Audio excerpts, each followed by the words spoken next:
What's up, guys? Okay. This is Neil Magny, UFC Welterweight. Just want to give a quick shout out to the Fightlete Report. Take care, guys. Well, Sean Lennon here with the Fightlete Report, and we want to introduce our next guest on the show. Of course, we are talking to Neil Magny here on the Fightlete Report. Of course, he'll be facing Michael Chiesa. Main event, UFC Fight Island 8.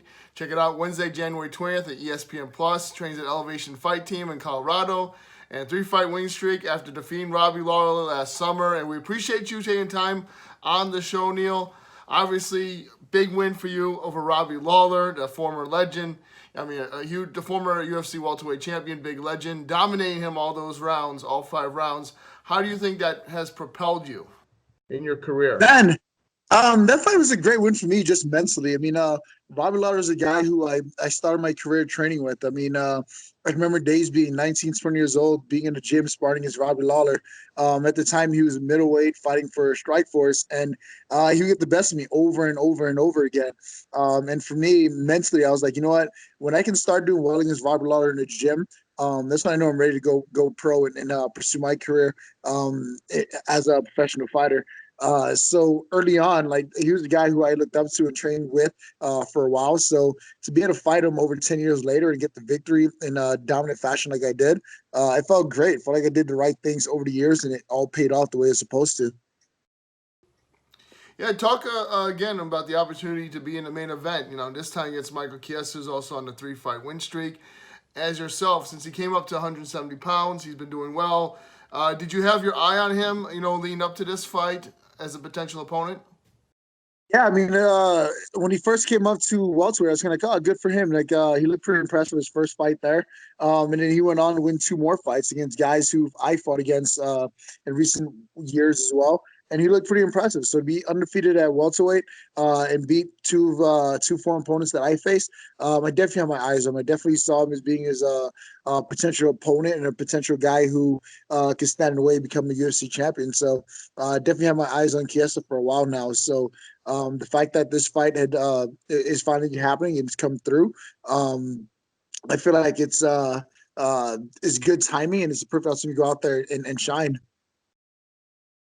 You were linked to a fight with Hazmat Shemaev. I know that was a fight that you had called out to just see, hey, if you could drum up some interest in the fight. It looks like you did. Although it didn't happen, how do you feel you would have done against him? And do you feel like maybe the trash talking comes into play? Why, that's what they want. They want a guy who will trash talk back with him, or? No, I think it's more so his manager working behind the scenes to get the best matchup for him. I'm not going to be a hater. If I was a guy who only had 3 fights in UFC and my manager told me he'd give me a fight against the number 3 guy in my division, I wouldn't waste time fighting the number 9 guy either.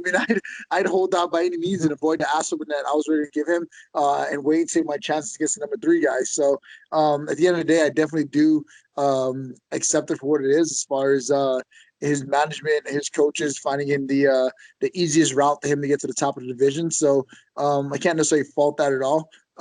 But I do like being the idea of where I know the fans know, the UFC knows, like, all right, cool. The matchup for Hamzat against me is definitely not favorable for him.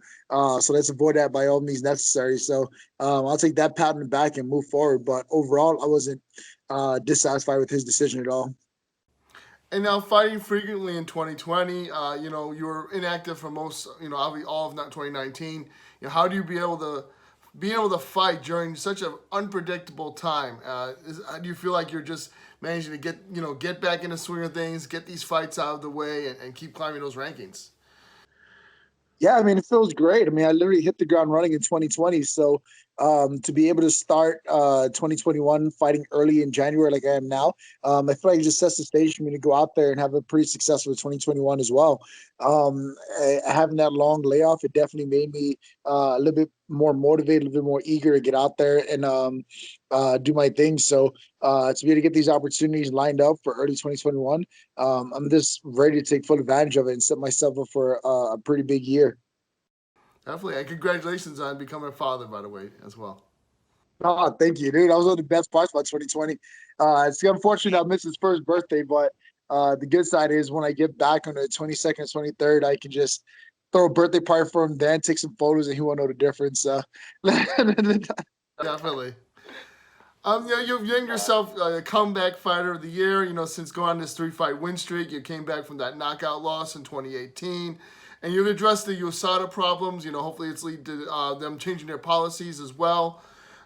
Just talk about that. You know, kind of focusing on where your destiny was going to lie after the setbacks.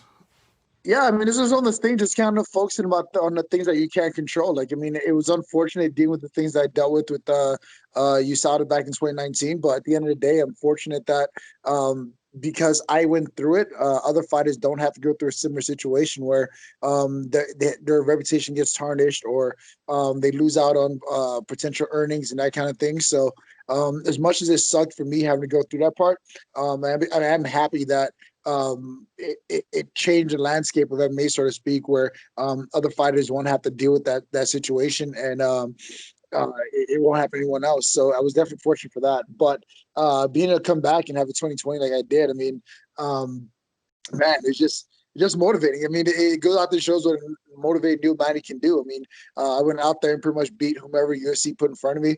It wasn't a matter of timing or anything like that. It was just, hey Neil, how about this fight 2 weeks away? Cool, let's do it. Hey Neil, you're scheduled to fight Jeff Neal. Jeff Neal gets injured. Fight Robbie Lawler 3 weeks notice. Fine, let's do it. Like it was no hesitation. It was just me fully believing in myself and being ready to take advantage of the opportunities that were presented my way. And I was fortunate to have as good of a 2020 as I did. Definitely. And would you consider like this fight to be part of 2020, or is it 2021 for you? Because it's so close to last year. You'd like to Yeah, say it's like a brand new year, 2021. I'm making that title run in 2021. So Neil Magny's title run for 2021 begins January 20th against Mike Chiesa. You're with the top fighters in the world in that gym alone, but you've trained with Kamaru Usman. I'm sorry. You trained with Kamaru Usman, so talk about that as well. You know, that this guy's a potential opponent for you, but you're, training with all the best fighters that could possibly come in there.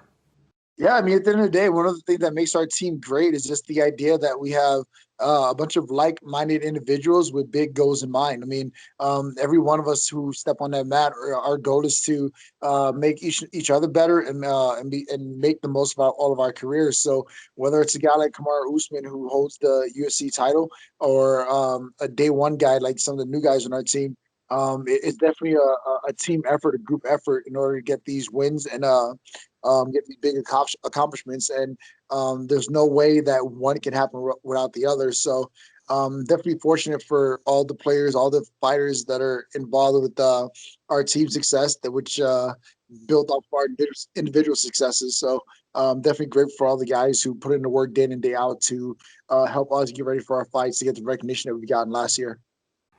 Yeah, definitely. Anderson Silva fought his last fight in Octagon in 2020. So we don't know if he leaves the sport of MMA. Talk about personally how he's impacted your career. Obviously, people, growing up, we love watching Anderson Silva perform. So you personally, what did you feel like you were able to take from him?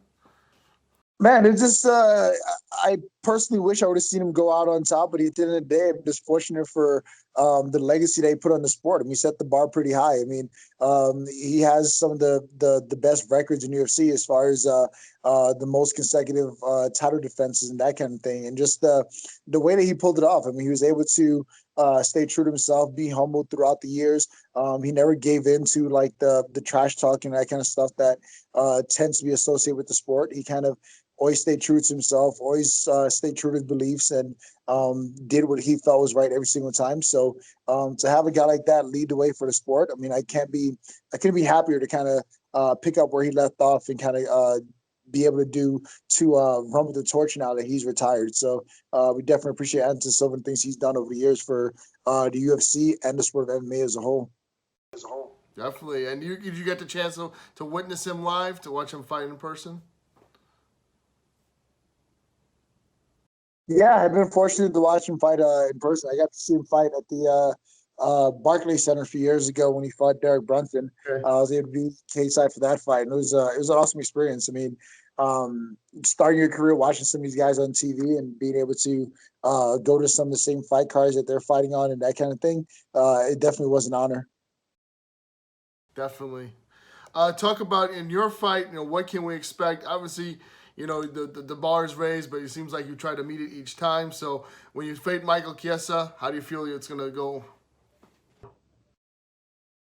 Man, I feel great about this fight going there with Michael Chiesa. I mean, at the end of the day, he's like I said, he's a tough competitor. He's undefeated at welterweight currently.